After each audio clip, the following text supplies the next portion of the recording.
Welcome back. What the fuck? Oh.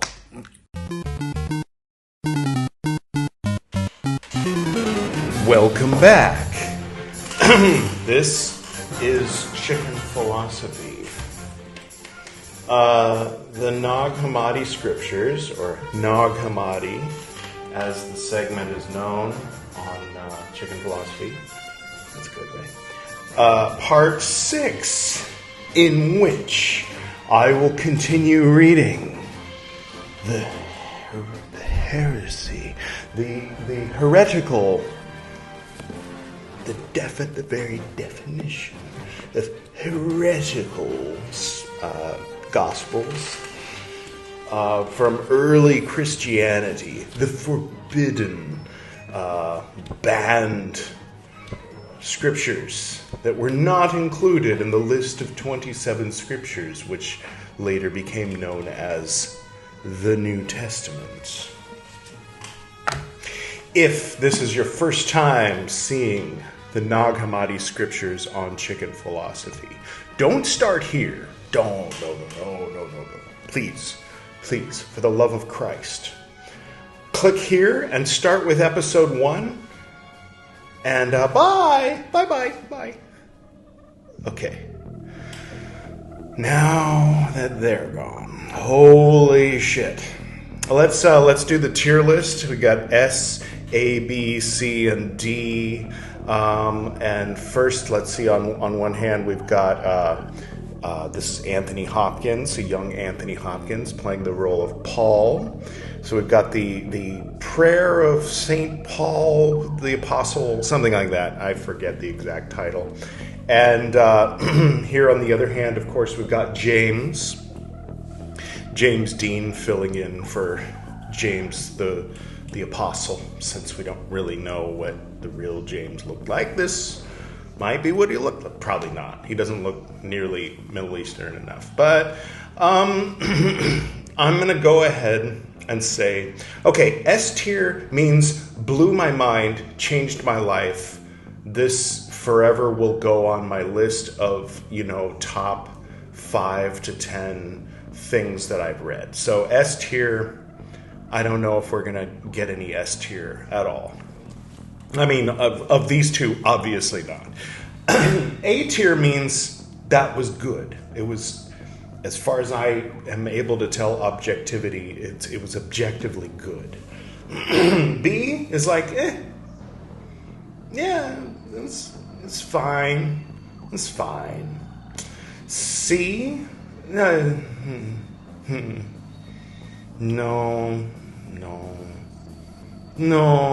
not good. And D was like, obviously, like terrible.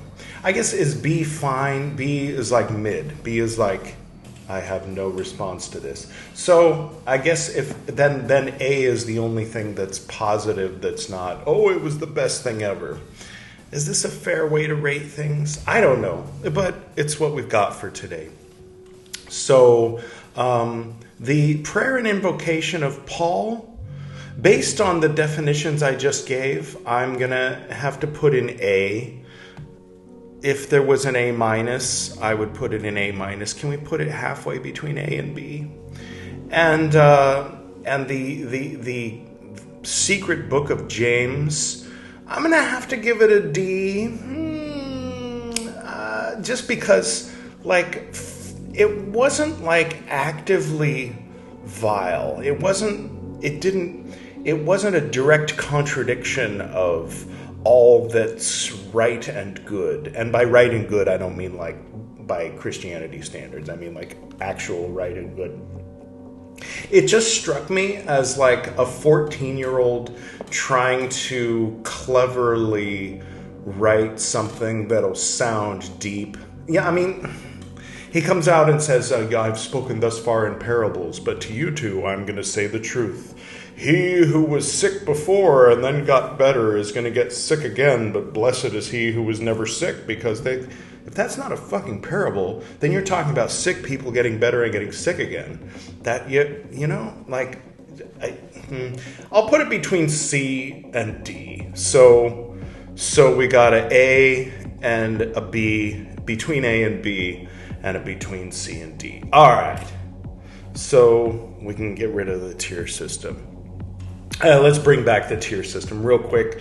I just want to point out if we've got Martin Luther over on this hand, and we've got Nag Hammadi. Yes, that is a chicken man. It'll make sense later, maybe. Anyway, that's the image, that's the icon of the Nag Hammadi podcast, the Chicken Philosophy Nag Hammadi playlist and podcast.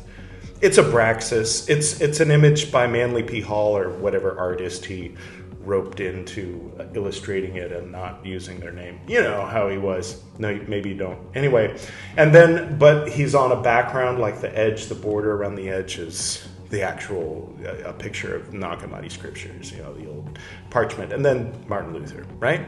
So this week, I mean, the last week. So in other words, in the previous cycle. So the cycle goes, let's remind us of the cycle. So it goes Carl Jung, Nag Hammadi, Martin Luther, Secret of the Golden Flower, Meccan Revelation, back to Carl Jung. That's the cycle of 5. So in the previous cycle, Martin Luther was, now the thing is, like, it was fine for Martin Luther. It did contain like xenophobic elements and elements of like, you know, let's make our Protestant society insular and, you know, real neighbors, talking about, you know, don't, like Jesus said, love your neighbor. Martin Luther says, love your real neighbors. And by real neighbors, he of course means like non-Jewish, you know, he means like Protestant neighbors who teach their kids properly how to recite the 10 Commandments and everything. Like none of these savages who just go to church. You know, like, I mean, he's very specific with his definition of neighbor. Anyway, so as a result of that, I was being very, or whoever that was reading was being very soft on, sometimes we go soft on Martin Luther because we often are hard on Martin Luther. And so anyway, but objectively, this past week, I'll have to put at a C, whereas this week, as we've already stated, this Nag Hammadi was between a C and a D. So not by much, but Martin Luther did win this previous round. So today we're going to read whatever comes next after the secret book of James. Now, again, as I pointed out before, if you were to go into a library and choose your 27 favorite books and burn the rest, then what does that book that you burned in that corner have to do with that book in that corner? Maybe nothing, right? And so similarly, just because what we read last time was not great doesn't mean anything about what we're going to read today. We don't know what we're going to read. I don't know maybe you know if you have the table of contents memorized, but I try not to look ahead because it makes it a little more like a reaction video. Reacting, we're going to find out. And you know, I've done a silly thing. I've gone and done a silly thing. I made coffee for myself and I left it in the kitchen. So editor Edward is going to edit out the time that it takes me to get my coffee. But first, we're going to light some frankincense and myrrh, because heresy or not, we're reading Christian stuff. And frankincense and myrrh, you know, remember the whole thing that Luke wrote, that little pagan fantasy about the nativity that they based Christmas on and the rosary? Yeah, the three magi, not wise men, not kings, but magi, magicians from the East, from the Orient, which back then meant like Persia. Yeah, they brought gold, frankincense, and myrrh. So when you go to your local Catholic church and you see their golden idols and smell their frankincense and myrrh, you're connecting with the spirit of Luke the Apostle and his fantasy, or whoever was writing in the name of Luke the Apostle. Isn't that something? You can feel a little warm inside. Merry Christmas, by the way. All right, Editor Edward, edit this part out. I'm going to go get my coffee. Yeah, see? Huh?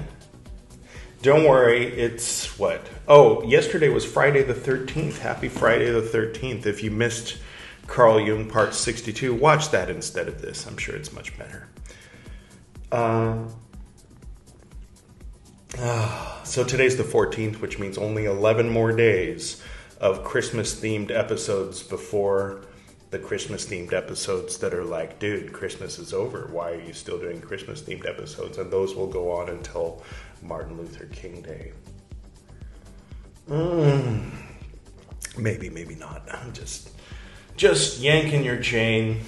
So, speaking of yanking chains, let's get to today's recital, shall we?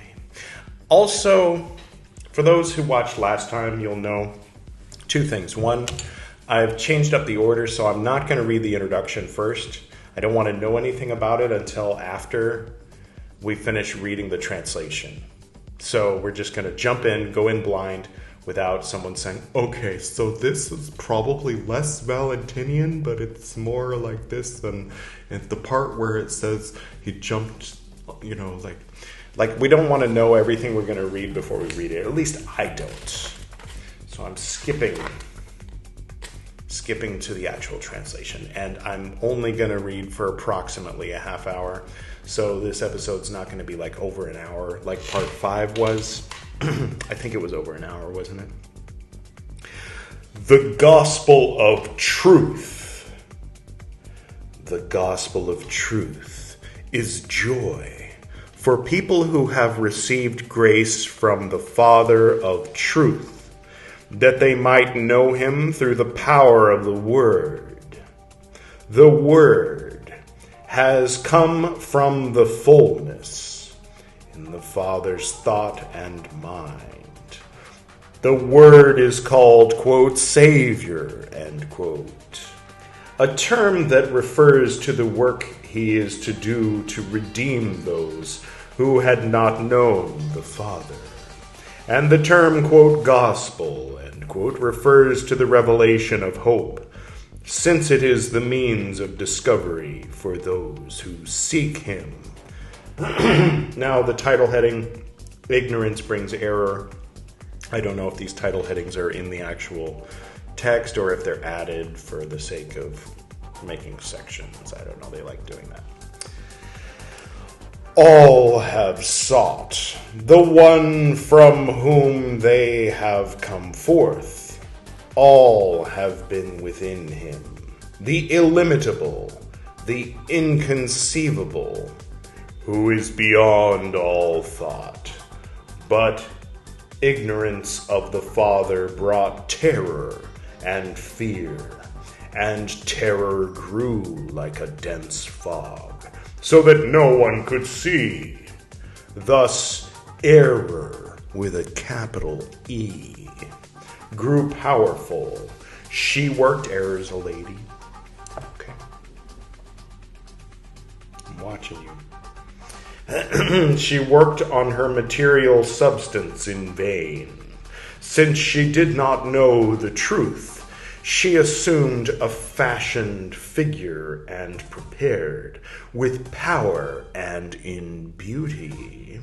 She assumed a fashioned figure, I read that already, with power and in beauty, a substitute for truth. I kind of like the villain of this one. We'll keep reading, see where this goes. This was not humiliating for the illimitable, inconceivable one. For this terror and forgetfulness and this deceptive figure were as nothing, whereas established truth is unchanging, unperturbed, and beyond beauty. For this reason, despise error, with a capital E, and it's a lady, remember? Okay. Error has no root. She was in a fog regarding the Father, with a capital F, obviously. She was there preparing works and deeds of forgetfulness and fear in order by them to attract those of the middle and take them captive. Fucking enlightened centrists, my ass. The forgetfulness of error was not apparent. It is not ... from the Father. Forgetfulness did not come into being from the Father, but if it did come into being, it is because of him. I mean, what is it? What comes into being within him is knowledge, which appeared so that forgetfulness might be destroyed and the Father might be known. In the biblical sense? No, sorry. Forgetfulness came into being because I was thinking of Zeus. That's different. Zeus Pater or Jupiter. Forgetfulness came into being because the Father was not known. So as soon as the Father comes to be known, forgetfulness will cease to be. Didn't Paul say something similar to that in 1 Corinthians 13? Jesus as fruit of knowledge. That puts a whole new spin on Eve eating the apple. And then inviting Adam to join in with him. Oh, shit. Holy threesome or unholy threesome? You decide. Continuing. This is the gospel of him whom they seek, revealed to the perfect through the Father's mercy. Through the hidden mystery, Jesus Christ enlightened those who were in darkness because of forgetfulness. He enlightened them and showed the way. And that way is the truth he taught them. For this reason, error was angry with him and persecuted him, but she was restrained by him and made powerless. BDSM. A little shout out to the Playroom from 50 Shades of Grey, right? He was nailed to a tree, and he became fruit of the knowledge of the Father. This fruit of the tree, however, did not bring destruction when it was eaten. Oh, like the hosts and stuff. Oh, maybe. But rather it caused those who ate it to come into being. Ate of it to come into being. They were joyful in this discovery, and he found them within himself, and they found him within themselves. And as for the illimitable, inconceivable, perfect Father who made all, the all is within him and needs him, although he kept within himself their perfection, which he had not given to all. The Father was not jealous. What jealousy could there be between himself and his own members? His own body parts, in other words. For even the members of the eternal realm had bracket parentheses received and bracket parentheses their bracket parentheses perfection and bracket parentheses. For they could not have approached three dots, the Father. He kept their perfection within himself, giving it to them as a means to return to him with complete single-minded knowledge. He is the one who set the all in order, and the all is within him. The all was in need of him, just as a person who is not known to other people wants them to know him and love him. Know him is to love him. Just to see him smile makes my life worthwhile. To know him is to love him, and I do.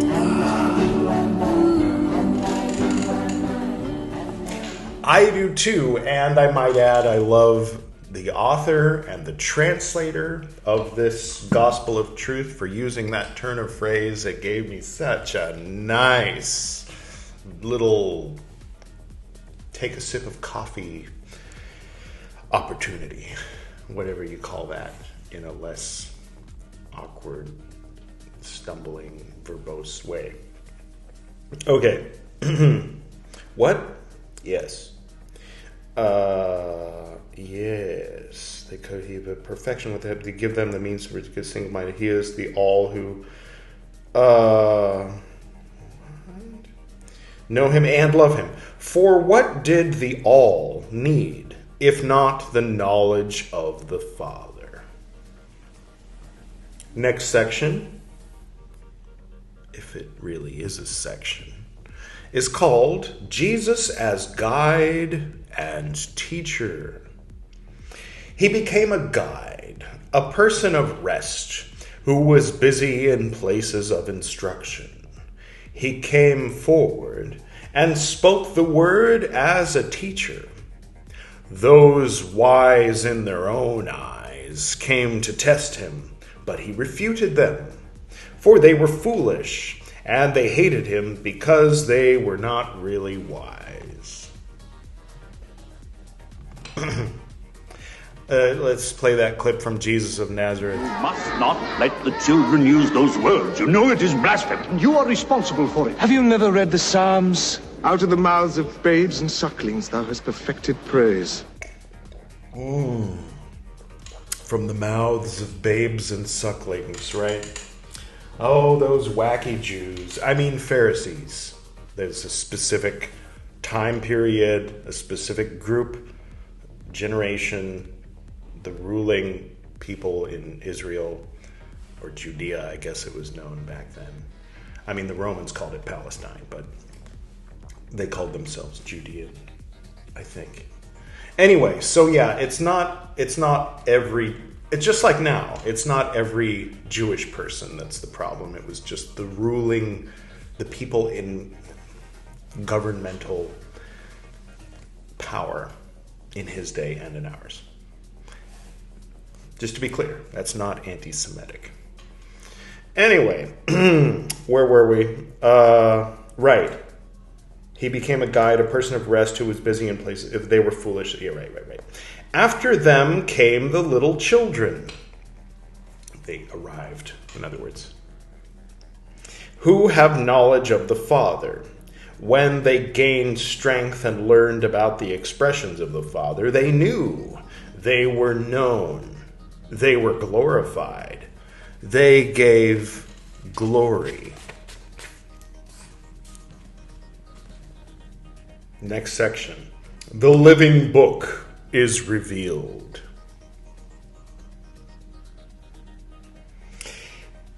I think I have that, don't I?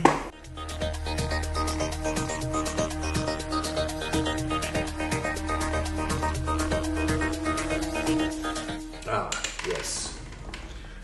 It's here at the bottom of this stack of books, so I'm not going to pull it out, but I am going to let you see it up close, Editor Edward. Thank you, Editor Edward. Guru Granth Sahib, the living guru. The book is the guru. It's a different religion. That's Sikhism, they call it. Anyway. Okay, the living book is revealed. In their hearts, the living book of the living was revealed. The book that was written in the Father's thought and mind, and was, since the foundation of the all, in his incomprehensible nature. No one had been able to take up this book, since it was ordained that the one who would take it up would be slain. And nothing could appear among those who believed in salvation unless that book had come out. For this reason, the merciful, faithful Jesus was patient and accepted his sufferings to the point of taking up that book, since he knew that his death would be life for many. As in the case of a will that has not been opened, the fortune of the deceased owner of the house is hidden. So also in the case of all that had been hidden, while the Father of the all was invisible, but that issues from him from whom every realm comes. Jesus appeared, put on that book, was nailed to a tree, and published the Father's edict on the cross. Oh, what a great teaching! He humbled himself even unto death. Though clothed in eternal life, he stripped off the perishable rags and clothed himself in incorruptibility, which no one can take from him. All right. Oh, Philippians 2:5-11. The reference to the perishable rags describes the physical body. So that was a quote from Philippians. Didn't Philippians make it into the Bible? I don't know. Not a scholar of the Bible. I know a thing here and there, but it's random. It's the opposite of Swiss cheese. It's a bunch of spheres floating in the void, as opposed to Swiss cheese, which is mostly cheese and some void spheres. You know what I mean, right? All right. What? Yes. When he entered the empty ways of fear, he passed by those stripped by forgetfulness. For he encompasses knowledge and perfection, and he proclaims what is in the heart. 3 dots, bracket parentheses, he, and bracket parentheses, teaches those who will learn. And those who will learn are the living who are instructed in the book of the living. They learn about themselves, receiving instruction from the Father, returning to him. Since the perfection of the all is in the Father, all must go up to him. When all have received knowledge, they receive what is theirs and draw it to themselves. For those who are ignorant are in need, and their need is great, because they need what would make them perfect. Since the perfection of the all is in the Father, all must go up to him and receive what is theirs. He inscribed these things first, having prepared them to be given to those who came from him.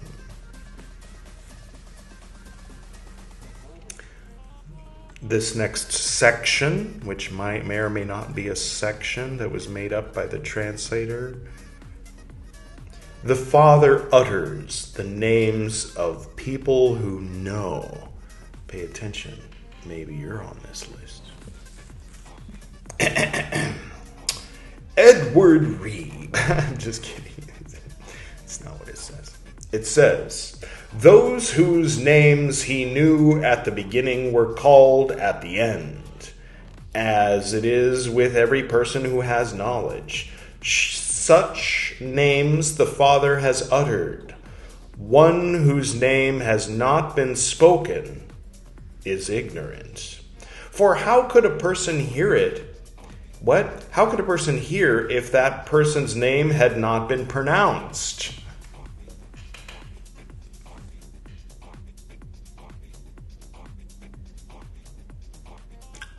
You're asking me? Is that a real question? If you first state that, okay, we're going to play a game where no one can hear except for people's whose names have been pronounced, right? Are you in? We're going to play this game. So in the context of this game, how can a person hear if his name has not been pronounced?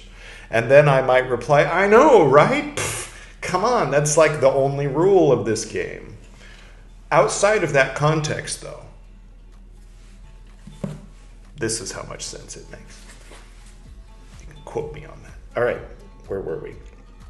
Whoever remains ignorant until the end, I guess that's me. This is this so far was at a B. It's drifting down to between a C and a B. It's reminding me of that part in a lot of things. Among them, the Lotus Sutra, which was kind of the final nail in the coffin for me of the Lotus Sutra, was where it's like, he who reads the Lotus Sutra and does not promote it and maybe even criticizes it and says it's not the best sutra he's ever read will be reincarnated in the Avicii hells. I'm like, okay, did you get this from some Constantinian Christian, right? I expect better from the Nag Hammadi than this stupid shit. What? Whoever remains ignorant until the end is a creature of forgetfulness and will perish with it. And it's not as bad as the book of Revelation. They're not like, in the lake of fire. Okay. Not yet, anyway. Otherwise, why do these wretches have no name? Why no voice? I don't know. You're the asshole. You tell me. Sometimes heretical Christianity is no better than Orthodox Christianity. Sometimes. Okay, sorry, Edward. Cool it. Cool off. So whoever has knowledge is from above. That sound is the chair. Nothing weird. If called, that person hears, replies, turns to the one who is calling, and goes up to him. Yes. He knows how he is called. When you wake up at 3:33 or 3 o'clock, or you look at the time and it's 11:11, or your mother's birthday, or 12:34, right? Or 2:22, 1:11, 4:44, or 5:55, or something else, anything else, then you know that you're being called by the true voice of the true truth of the truth. Truly. Sorry. What? I don't know.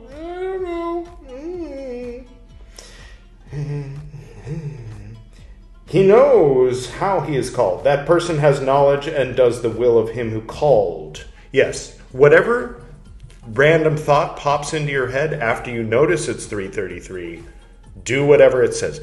Don't take that advice. Do not take that advice, please. Please.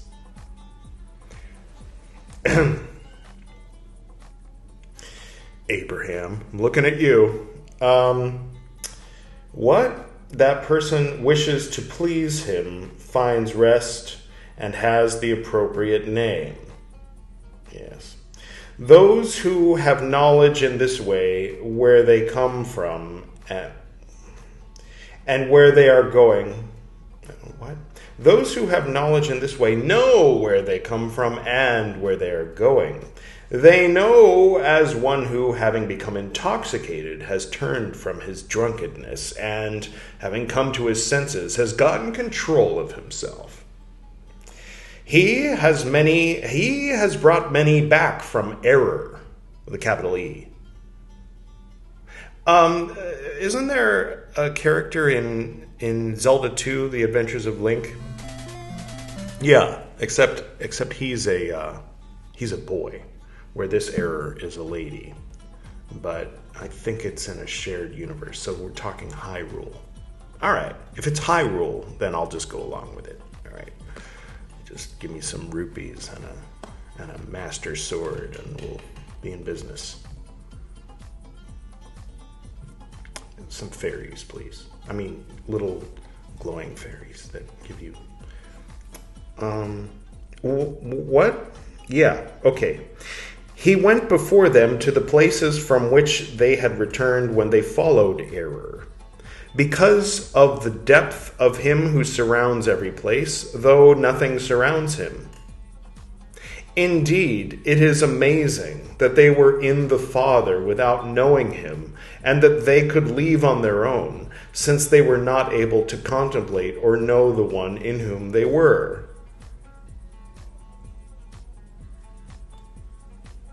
For if this will had not come from him, he revealed it as knowledge that is in harmony with the expressions of his will. That is, knowledge of the living book, which he revealed to the eternal realms at the end as his (letters) He showed that they are not merely vowels or consonants, so that one may read them and think them devoid of meaning. Rather, they are letters of truth. They speak and know themselves. Each letter is a perfect truth. Like a perfect book, for they are letters written in unity, written by the Father for the eternal realms, so that by means of his letters they might come to know the Father.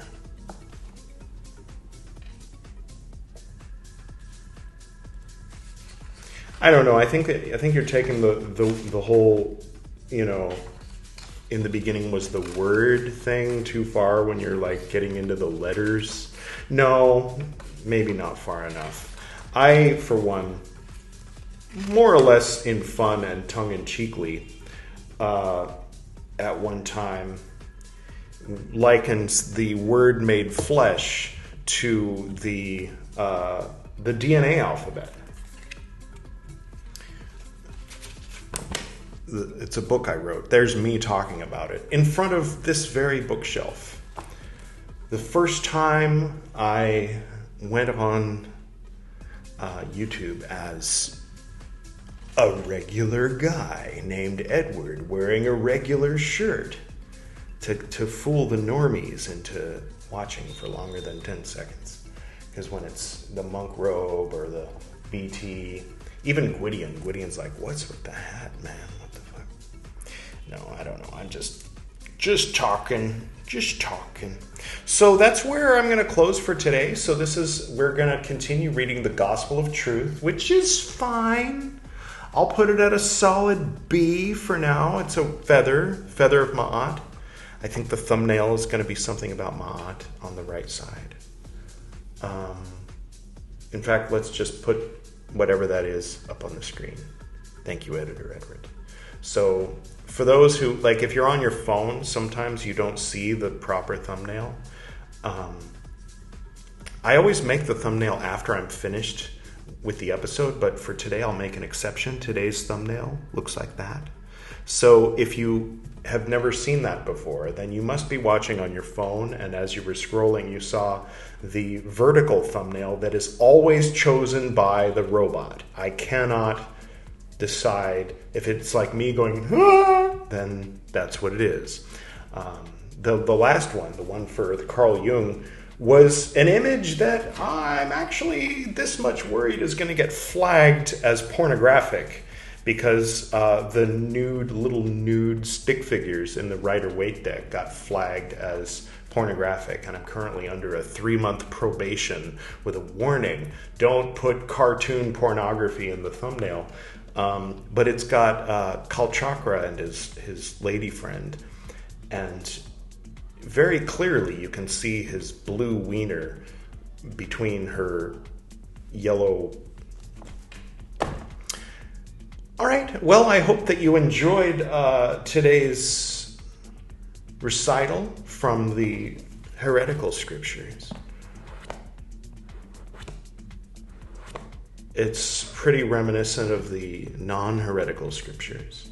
seems like a companion piece, almost like a fan fiction kind of thing.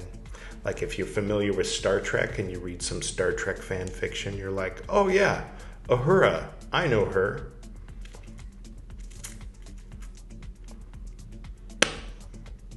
So if that's exciting for you, then I don't know, maybe buy this and read it on your own, because you don't want to hear me going, this is stupid the whole time that you're listening to words that you find inspiring and sacred. Just go get yourself a copy. Stop watching Chicken Philosophy, and I wish you well, and have a wonderful life. And I don't know, for those of you who are enjoying my recital, then we'll see you next time in part 7 for sure. Until then.